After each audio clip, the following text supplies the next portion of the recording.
네, 오늘 함께 나누실 말씀의 제목은 원수를 대하는 자세입니다. 우리 살다 보면 우리 왼수 같은 인간들 꼭 만나죠. 그죠? 아주 왼수 같은 인간들이 삶에 있습니다.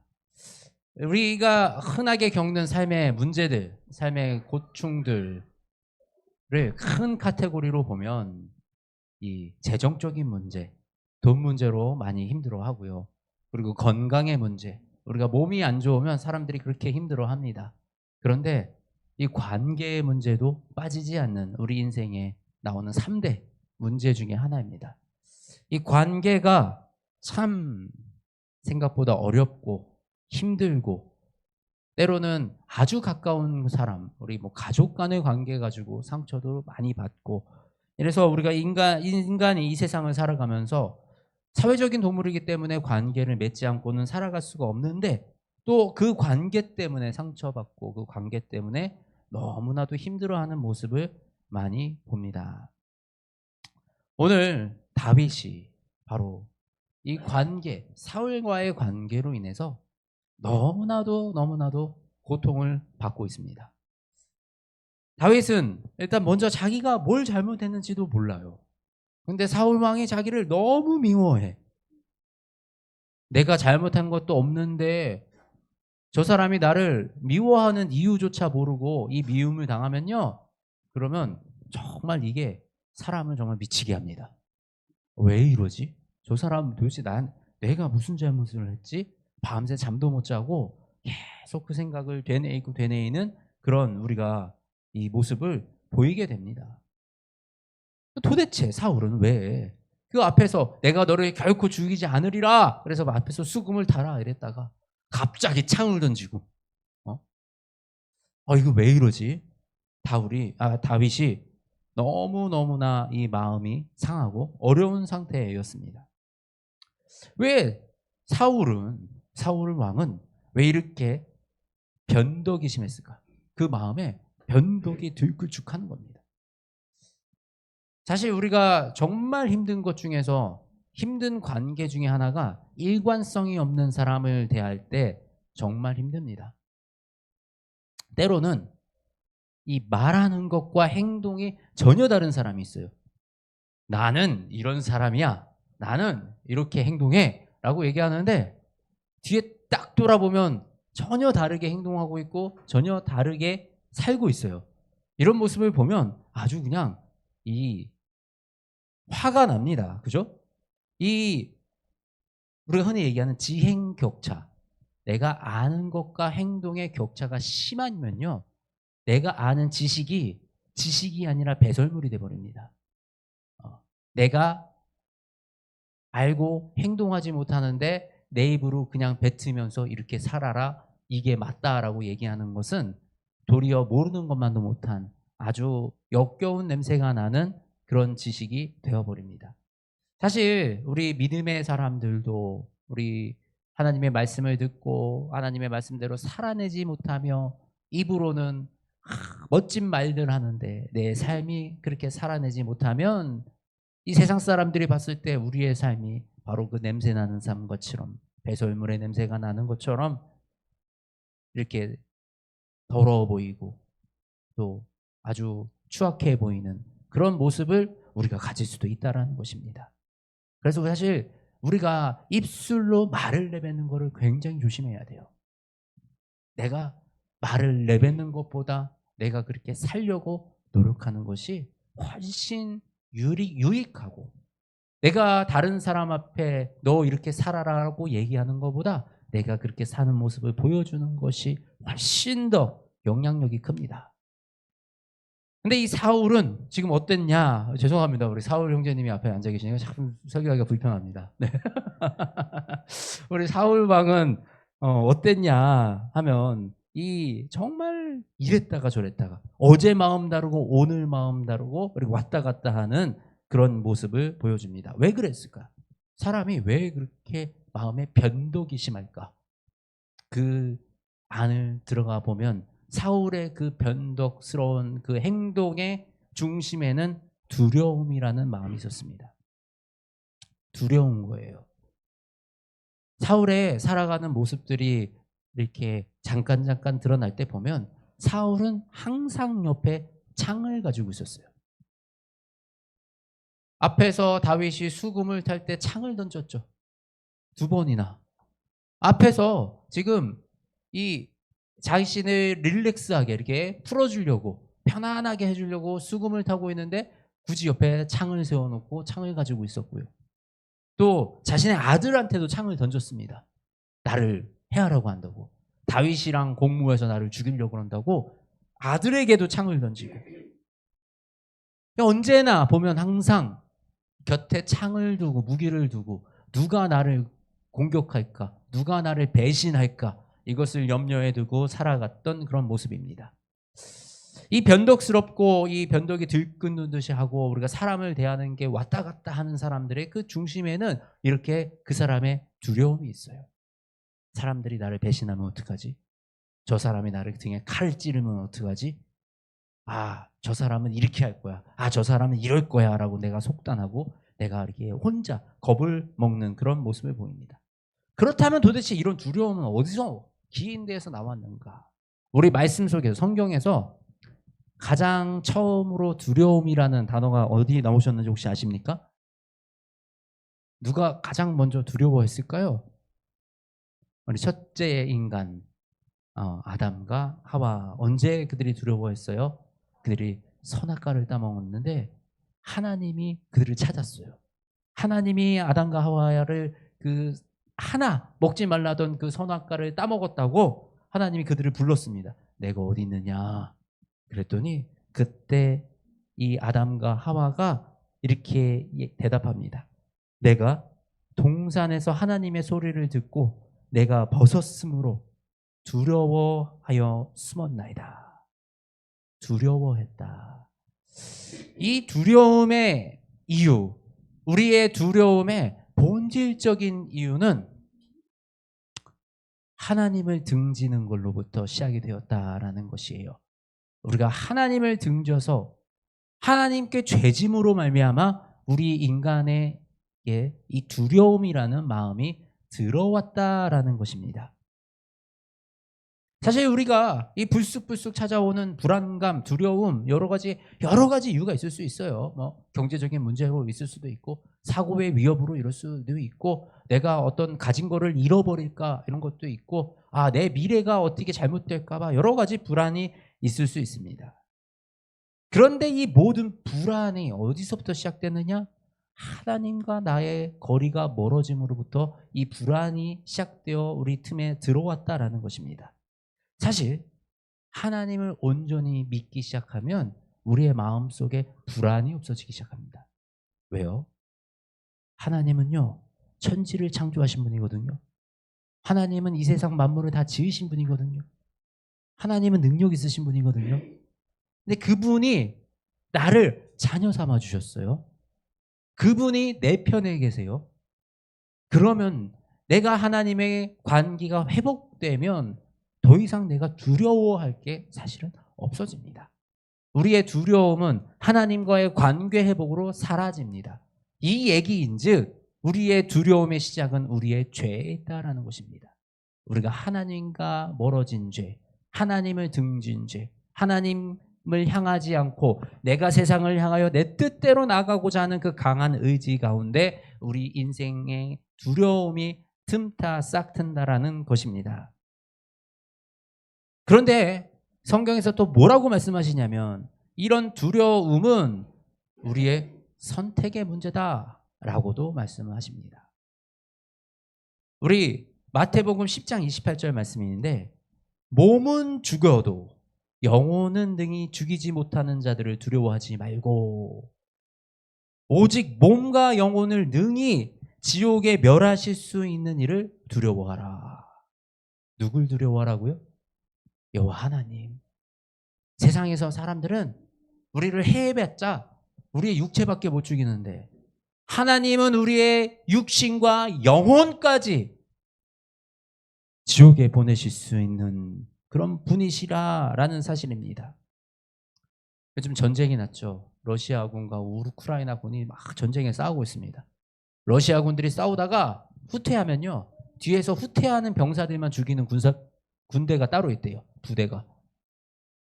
뭐예요? 내가 전장에 나가서 싸우면 살 확률이 있죠. 내가 이기면 되니까. 돌아가면 죽는다라는 거예요. 돌아가는 게 더 두려운 거예요. 전장 앞으로 달리는 게 더 살 확률이 높게끔 만들어 놓는 겁니다. 그래서 전투에 나가서 싸우게끔 만드는 거예요. 우리가 더 두려운 것을 명확하게 알면요. 사실은 다른 것보다 더 두려운 것을 우리가 무서워하게 된다라는 거예요. 그런데 우리 보면 지혜롭지 못한 사람들은 무엇을 두려워합니까? 눈에 보이는 걸 두려워하는 거예요. 내 눈앞에 있는. 그래서 범죄자들 보면요. 멀리 못 보는 거예요. 내가 이 범죄를 저지르면 내 인생이 지금 감옥에 가서 막 20년, 30년 동안 이렇게 처벌을 받고 내가 이제 직장에도 취업 못하고 이런 나의 인생에 이런 거를 지금 깊게 생각하지 못하고 내 눈앞에 지금 드러난 이거에 화를 못 참아가지고 범죄를 저지르고 이런 즉각적인 지혜롭지 못한 행동을 하지요.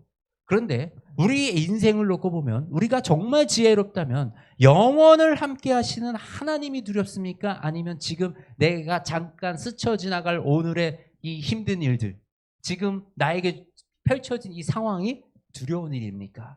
사실은 우리가 정말 두려워할 것은 하나님이라는 거죠. 여호와 하나님, 천지를 지으신 하나님 아버지, 나와 영원히 살아갈 그 하나님 아버지를 내가 두려워한다면 사실 내가 지금 겪고 있는 이것은 크게 두렵지 않게 돼요. 정말 두려워할 바를 두려워하면 두려움은 선택이라는 것입니다. 우리는 정말 두려워할 그분을 두려워하는 지혜가 우리에게 있기 원합니다. 이렇게 사울 왕은 다윗을 계속 이렇게 괴롭히고 있으니 다윗 입장에서는 얼마나 치가 떨렸을까? 얼마나 미웠을까? 그죠? 아주 미웠을 것입니다. 그런데 이런 다윗이 계속 도망을 다녔어요. 사울 왕을 피해서 막 여기로 갔다가 저기로 갔다가 보면 지도를 보면 이스라엘 그냥 전역을 누비며 다니면서 도망을 다녔어요. 도망을 다니다가 어느 날 이 사울 왕을 피해서 굴로 숨었어요. 사울 왕이 광야까지 쫓아와가지고 광야에 있는 굴로 들어가서 굴 안에 들어가 있었는데 이게 웬걸 사울 왕이 딱 그 굴에 들어오는 거예요.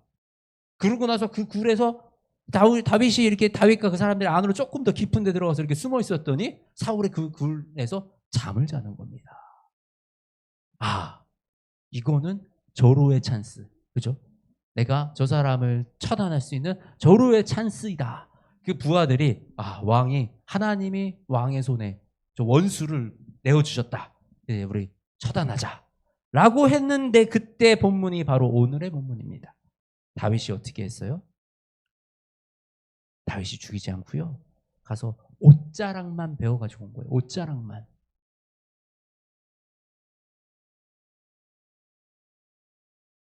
그러고 나서 사울이 다음날 깨어서 이렇게 저기 좀 나아가니까 다윗이 그때 이렇게 빨리 돌아오지 못할 만큼 좀 거리 좀 뒀을 때 그때 사울 왕을 부릅니다.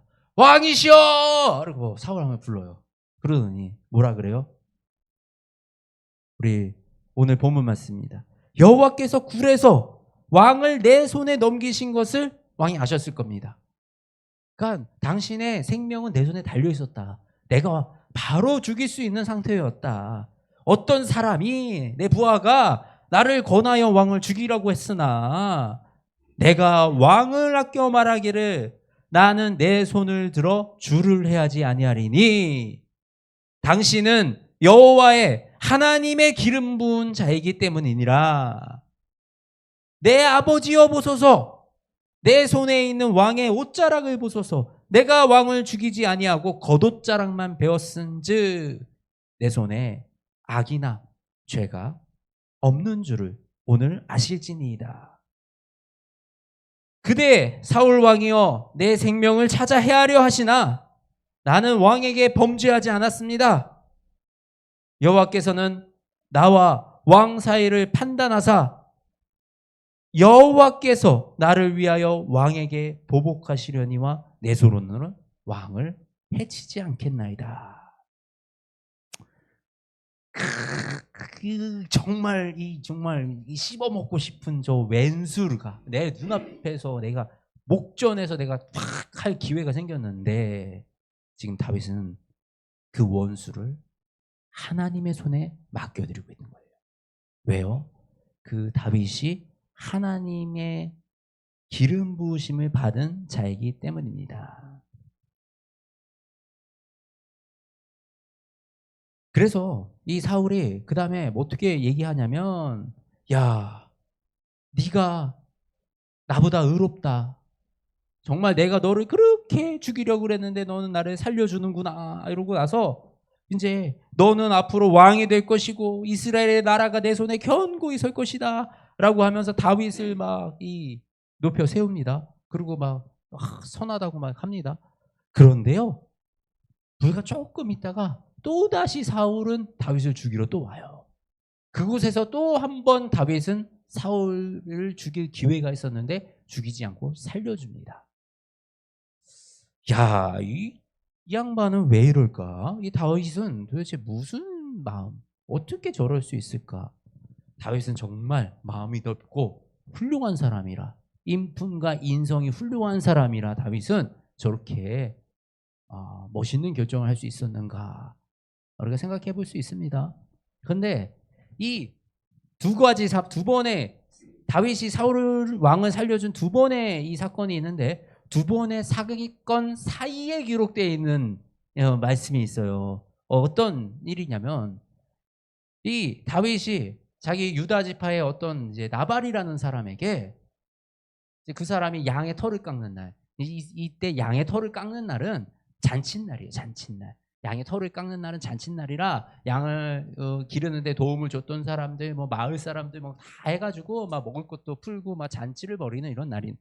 그때 다울이 야, 너희 양치는 목자들이 우리 곁에 와가지고 양아칠 때 다 우리가 보호해줬고 그 사람 다 우리가 지켜줬어. 그러니까 우리도 먹을 것 좀 줘라. 이랬더니 나발이 웃기지 마라. 난 다윗이 누군지도 모른다. 이새의 아들 다윗은 누구냐? 그 주인 배반하는 이런 놈들 아니냐? 이렇게 모욕을 한 거예요. 근데 뭐 그럴 수 있잖아요. 죽기 싫으면 안 줄 수 있잖아요. 먹을 거 뭐 우리 잔치에 내가 주고 싶은 사람 주는 거지. 안 줄 수도 있잖아. 뭘 좀 그렇게까지 비난할 건 있었나 싶지만 그냥 말로 비난했잖아요. 사울 왕이 다윗에게 한 거에 비하면 세 발의 피, 개 발의 피도 안 되는 아주 작은 이런 행동을 했는데 다윗의 반응이 어땠어요? 내가 죽인다. 내가 그 가문의 남자들은 다 몰살시킨다. 이러고 막 이거 하려고 막 와요. 이것이 다윗의 진짜 성품이라는 거예요. 다윗이 그렇게 마음이 끄덕고 훌륭한 사람이 아니고 우리 같은 사람이었어요. 다윗이. 그런데 어떻게 다윗은 이 사울 왕에게 이렇게 그 나를 해하려고 하는 그 사람에게 이렇게 할 수 있었는가?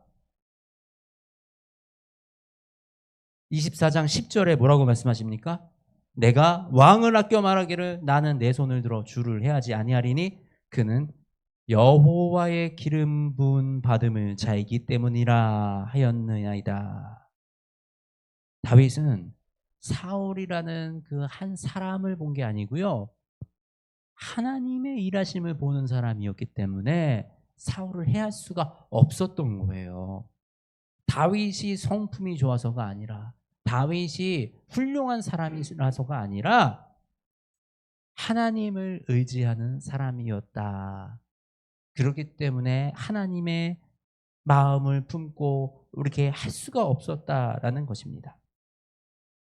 우리 영화들 보면요. 복수극들이 참 많습니다.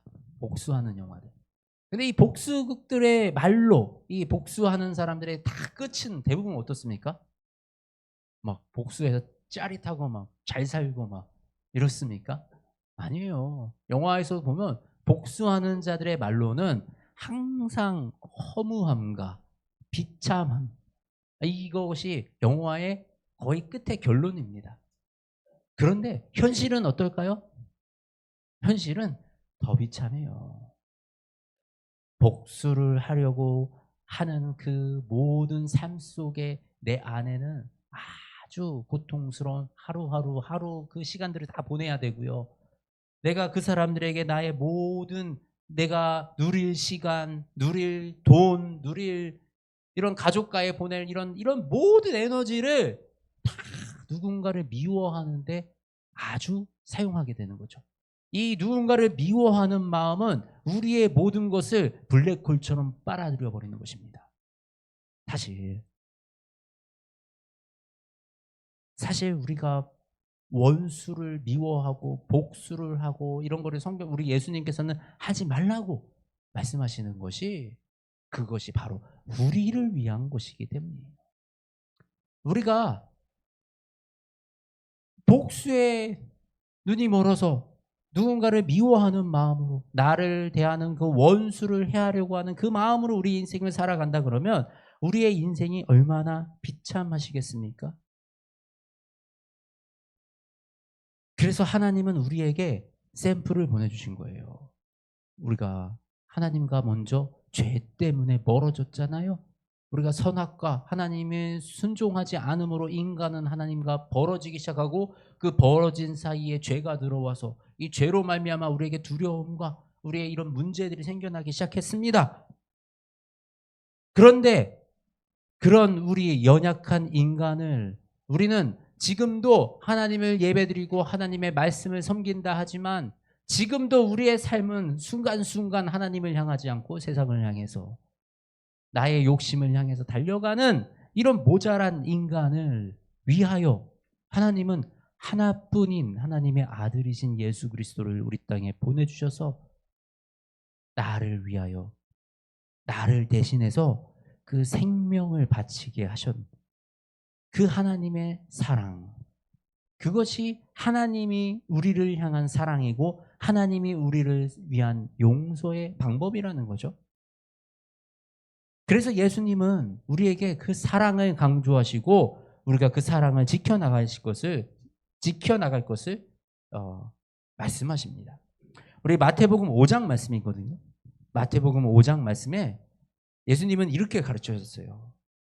38절 말씀인데 또 눈은 눈으로 이는 이로 갚으려 하는 것을 너희가 들었으나 나는 너에게 이르노니 악한 자를 대적하지 말라.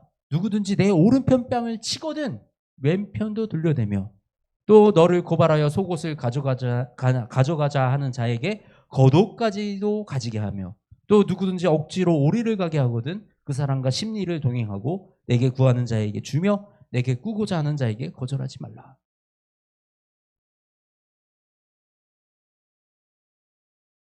자녀에게 이렇게 가르쳐 주실 수 있는 부모가 있어요? 우리 자녀에게 정말 너는 이렇게 살아라 하실 수 있겠어요? 못 하실 것 같죠? 왜요? 야, 한 대 맞으면 너도 한 대 때려야지. 어? 왜 너 맞고 다니면 그러니까 모르겠어요. 정말 그냥 아주 해서 나는 어떻게든 조금 한다고 해도 정말 내 자녀가 이런 거기서 누구한테 맞고 왔는데 오, 야 맞았으면 너도 뭐 어떻게 뭐 피하든지 반격을 하든지 뭔가 해야지. 가만히 있으면 어떡해. 이게 정말 부모의 마음이잖아요. 근데 예수님이 정말 우리를 사랑하시는 예수님이 지금 우리에게 하시는 말씀이에요. 근데 이 말씀이 우리를 괴롭게 하려고 이렇게 하셨을까요? 그냥 우리를 바보처럼 여기저기서 맞고 다니고 치고 다니고 너희는 그냥 그렇게 당하고 살아라. 지금 이 말씀을 하고 계시는 게 아니라는 거예요. 그 이에 이어서 말씀을 하십니다. 내 이웃을 사랑하고 내 원수를 미워하라 하였다는 것을 너희가 들었으나 나는 너희에게 이르노니 너희 원수를 사랑하며 너희를 박해하는 사람을 위하여 기도하라. 왜요? 이같이 한즉 하늘에 계신 너희 아버지의 아들이 되리니 이는 하나님이 그 해를 악인과 선인에 비추시며 비를 의로운 자와 불의한 자에게 내려주심이라. 너희가 너희를 사랑하는 자를 사랑하면 무슨 상이 있으리요? 세리도 이같이 아니하느냐. 우리가 이렇게 예수님이 가르쳐준 대로 하면 우리가 뭐가 된다고요? 어떻게 된다고요? 하나님의 아들이 된대요. 하나님의 아들이 되고 그 해를 악인과 선인에게 동시에 비춰주신대요. 의로운 자와 불의한 자에게 내려주신대요. 우리가 생각할 게 있어요. 하나님은 예수 그리스도를 통해서 나의 죄를 용서해 주셨어요. 근데 나의 죄만 용서해 주신 게 아니고요. 내 옆에 있는 저 인간의 죄도 용서를 해 주셨어요. 이 왼수 같은 인간의 그 죄도 용서해 주기 원하시고 계세요. 하나님은 우리 모두를, 하나님의 자녀된 우리 모두, 하나님의 빚으신 우리 모두를 하나님은 구원할, 구원받을 기회를 주기 원하시는 거예요. 그렇기 때문에 결과적으로 내가 지금 미워하고 있는 저 대상도 하나님의 사랑을 받아야 하는 그 대상이라는 거지요. 그래서 우리가 저 사람을 미워하지 않고 사랑하는 것, 이것이 하나님 앞에서 우리가 형제자매로서 살아가는, 이 땅에 살아가야 될 모습인 거예요. 그러면 이거는 어떻게 해요? 내 마음은 어떻게 해요? 제가 나를 저렇게 괴롭히고 내 마음에 이렇게 상처를 주고, 사실 이 누군가 용서를 하고요, 사랑한다라는 게 정말 쉬운 일이 아니에요. 내가 좋아하는 사람은 사랑하죠. 나한테 잘해주는 사람은 사랑하기 쉽습니다. 근데 정말 사랑이 안 되는, 내 마음에 정말 이 용서가 안 되는 이런 일이 왜 없겠습니까? 우리 가운데. 정말 하나님의 말씀에 순종하고 싶은데 이 순종이 안 돼서, 사랑하지 못해서 자꾸 안에서 미운 마음과 이런 것들이 솟아올라서 얼마나 그 인생이, 특히 이 믿음의 길을 걷는 사람들이 힘들어하는 일 중에 하나가 바로 이 용서의 문제입니다. 그런데 이 내가 나에게 죄 지은 이들을, 나에게 이 상처 주는 이 사람을 내가 사랑하는 것은 그 죄까지 사랑하는 건 아니에요. 우리는 그 죄의 심판을 하나님께 맡기는 겁니다. 세상 사람들은 세상에 죄 지은 자들을 법의 심판에 맡겨서 법의 심판을 받을 때 내 거는 끝났다라고 하고 내 복수가 끝났다라고 생각을 하죠. 거기서 더 나가면 내가 범죄자가 되는 거죠. 그죠? 내가 범죄자가 되지 않기 위해서는 법의 테두리까지 가는 겁니다. 이건 세상의 방식이고요. 하나님이 말씀하시는 방식은, 우리의 복수는 이것을 하나님께 올려드림으로 끝나는 겁니다. 내가 나의 원수를, 나의 이 왼수 같은 이 사람들을, 나의 이 미운 마음을 하나님께 올려드리고 복수 하나님께 맡기는 거예요. 원수의 처벌도 하나님께 맡기는 거예요. 그러고 나면 우리는 그 사람의 죄는 하나님께 맡기고 그 인간만 사랑하면 되는 거예요. 죄를 저지릅니다. 우리 가족을 해했어요. 아니면 나에게 뭐 어떤 상처를 주었어요. 그래서 그 사람이 감옥에 들어갔어요. 그러면 우리 믿는 사람들의 자세는 사실은 그 사람의 죄는 미워해도 그 사람이 자신의 대가를 지고 감옥에 들어가고 반성을 하고 있다면 가서 면회도 한번 가주고 사식도 넣어주면서, 야, 네가 나한테 그렇게 했지만 지금 너 그래서 감옥에 있지만 하나님은 너를 사랑하신다라는 그 메시지를 전하는 거, 이것이 우리 믿는 사람들이 살아가야 할 모습이에요. 그런데 이 감옥에 들어가 있는 사람한테 그거 하는 것이 아니라 우리는 하나님께 그 사람의 처벌을 맡긴 이후부터는 그 처벌에 대해서 내가 심판하고 내가 정죄하지 않는다는 거예요. 근데요, 이것이 그 사람을 위한 게 아니라는 거예요. 이것이 나를 위한 거예요. 그리고 이것이 바로 하나님의 나라를 위한 일이라는 거예요.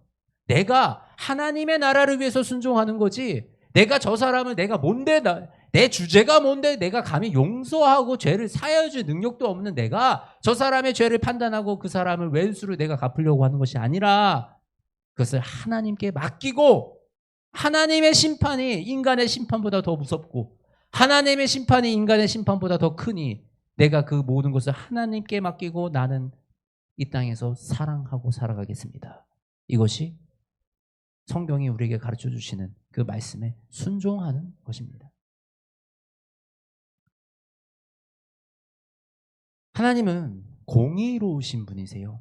우리가 가끔 헷갈리는, 잘못 이해하는, 하나님은 공평하신 분이야. 그래서 저 사람한테 A 줬으면 나는 뭐 B라도 줘야 돼. 저 사람이 이만큼 가졌으면 나도 이만큼은 가져야 되는 거 아니야? 이것을 공평이라고 생각을 합니다. 근데 그것은 공평한 게 아니에요.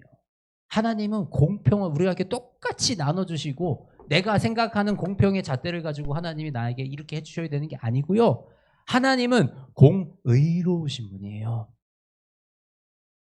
하나님의 의로우심은 완벽합니다. 우리가 의심할 필요가 없어요. 하나님 앞에서 우리가 이 하나님의 말씀을 순종해서 정말 내가 하나님께 맡기고 그 사람을 하나님의 그 사랑으로 내가 사랑하고 살면요, 그 모든 것이 하나님이 다 아시고 하늘나라에서 우리에게 그만한 상급으로 보상을 하신다라는 것입니다. 그리고 내가 그렇게 용서한 그 사람이 하나님께 돌아서지 아니하고 그 사람의 자기의 죄를 스스로 돌이키지 아니하고 그렇게 살아간다면 그것을 벌 주시는 이는 바로 하나님이시라는 거예요. 우리의 원수를 하나님께 맡기는 것은 바로 내가 사는 길이고, 내가 하나님의 나라를 함께 하나님과 함께 만들어가는 그 길에 서는 것이기 때문입니다. 우리는 날마다 사랑을 선택합시다. 사랑은 우리에게 가장 큰 무기입니다. 내가 복수를 하는 것보다 내가 사랑을 하는 것이 사실 더 큰 힘을 가지고 있고요. 그것이 더 놀라운 결과를 만들어내고요. 결국은 복수하는 자의 말로는 같이 망하는 겁니다. 사랑하는 자의 말로는 나의 원수로 말미암아 내가 세워지고, 나의 원수로 말미암아 이 세상 사람들이 나를 존경하기 시작하고, 그렇게 나의 삶이 높여지고 드러나게 되는 것, 이것이 하나님의 길을 따라가는 자가 누리는 인생의 삶의 방식인 거예요. 얼마나 아름답습니까? 우리 하나님을 따르는 사람들은 이 마음을 하나님처럼 크게, 그리고 하나님의 주시는 그 사랑을 가슴 쫙 펴고 내 안에 그 하나님의 사랑을 충분히 채워넣어서 그 넘치는 하나님의 사랑을 나누어 주면 되거든요. 하나님의 사랑이 내 안에 가득 차 있으면요, 여기서 나한테 조금 긁어도요, 저 사람이 나한테 조금 뭐라 그래도요 신경도 안 써요. 왜? 하나님이 더 크시거든요. 하나님이 더 놀라우시거든요. 그리고 하나님이 더 두려우신 분이거든요. 이 나하고 잠깐 만나서 나를 비난하는 저 사람, 나한테 시비 거는 저 사람, 내 돈 떼가지고 안 갚는 저 사람, 사실 그런 거는 잠깐이거든요. 돈은 있다가도 없고요. 저 사람 안 만나면 그만이고요. 나 직장 딴 데 가도 그만이고요. 그리고 우리는 언젠간 다 흙으로 돌아가는 존재들이거든요. 근데 하나님은 영원하신 존재, 이 영원하신 존재가 우리를 너무나도 사랑해 서 너희 안에 미움 가지지 말고 내 사랑으로 채워라. 너희를 내 사랑으로 채우겠다. 그래서 너희를 내 사랑 안에 거하게 만들고 너희는 그냥 서로 이렇게 사랑하고 살아라. 이것이 바로 하늘의 나라다. 이것이 하나님의 나라의 모습이다 라고 우리에게 가르쳐주고 계시는 거예요. 우리가 그 삶을 살기 원합니다. 우리 가운데 사랑이 가득하기 원합니다. 날마다 우리가 그 힘든 그 순간마다 내 마음에 미운 마음이 터져 올라오고 내 마음의 입에 욕설이 터져 나오는 그 순간마다 사랑을 선택하기 원합니다. 우리가 그때 사랑을 선택할 때, 그때 하나님의 역사가, 하나님의 놀라우신 은혜가 우리의 인생 가운데 가득할 줄 믿습니다. 우리 함께 찬양하시겠습니다.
힘을 믿을 수 없네. 오직 한 가지 그 진리를 믿네. 주는 나의 힘이요. 아멘. 주는 나의 힘이요. 주는 나의 힘이요. 영원히 주를 의지하리. 주는 나의 힘이요. 주는 나의 힘이요. 주는 나의 힘이요. 영원히 주를 의지하리. 영원히. 아멘. 하나님 아버지 감사합니다. 나의 영원한 힘이 되시는 주님을 내가 의지하기 원합니다. 나의 마음대로, 나의 생각대로, 나의 감정대로 이 땅을 살아가는 것이 아니라 세상 그 무엇보다 크고 그 무엇보다 능력 있으시고 그 무엇보다 더 힘이 있으신 주님을 의지하여 우리는 이 땅에 살아나가기를 선포합니다. 하나님, 우리와 함께하여 주시어서 우리가 언제나 주님을 선택하며 살아갈 수 있도록 우리에게 하늘의 놀라운 사랑을 더하여 주시옵소서. 내 마음이 미워하는 마음으로, 증오하는 마음으로, 상대방을 비난하는 그런 말로 내 인생을 허비하며 내 인생을 깎아내리며 나의 삶을 무너뜨리는 것이 아니라 하나님이 채워주시는 그 사랑만 전하는, 하나님이 주시는 그 사랑만 누리고 살아가는 그 사랑하는 사람이 되게 하여 주시옵소서. 예수님이 우리에게 주셨던, 예수님이 그 생명을 다해 우리에게 주셨던 그 넘치는 그 사랑을 감히 우리가 누리며 우리가 그 사랑으로 이 세상을 사랑하며 그렇게 살아갈 수 있도록 성령 하나님, 우리의 삶 속에 날마다 함께하여 주시옵소서. 우리의 삶 속에 이 해결되지 않는 이 마음들 주님 사랑으로 덮어주시고 그 관계 위에 사랑을 덮어주시고 아버지 그 모든 사람들의 마음을 주님이 주관하시고 붙잡아 주시어서 우리가 살아가는 이 땅에 하나님이 주시는 기쁨 가득 이 땅을 살아갈 수 있도록 주여 우리의 인생 가운데 함께하여 주시옵소서. 사랑이 많으신 우리 주 예수님의 이름으로 기도드립니다. 아멘.